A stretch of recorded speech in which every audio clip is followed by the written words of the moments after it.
আল্লাহ রব্বুল ইজ্জত এই মোবারক মাসে কোরবানির আগ পর্যন্ত নখ চুল শরীরের এই অঙ্গ-প্রত্যঙ্গ না কাটা সুন্নাত। আজকে সন্ধ্যার পূর্বে যারা না কাটছে কেটে নিতে পারেন, এরপরে কোরবানির পরে কাটবেন। যেমন একজন হাজি যেমন ইহরাম করার পর নখ কাটতে পারে না, চুল কাটতে পারে না, কিছু কাটতে পারে না, তখন সে এইভাবে থাকে। এরকমই থাকতে হয় পৃথিবীর সব মুমিন বান্দাকে, আল্লাহ রাসূলের হাদিস, যাতে করে ওই সম্মান হাজিদের সম্মানটা সেও পায়।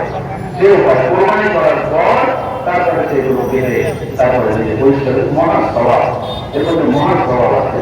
তিনি সম্পর্কে করলেন আজকে যদি কালকে মানে সন্ধ্যা যদি ২০০০ টাকা যায়, তারপর রাস্তা হবে ২০০০ টাকা। সেজন্য সন্ধ্যা পর্যন্ত সময় আছে। নখ কেটে নেন, মুখ কেটে নেন, বিভিন্ন জায়গায় পছন্দ সব করতে হয়, সব করে নেন। এরপর এই করার দিনে আর কিছু বললেন না, কোরবানি করার পর আবার নখ কাটলেন। আর তাদের জন্য নবীদের সুন্নাত সবসময় কাজ করা অভ্যাস তাদের করা বলে লাভ নাই।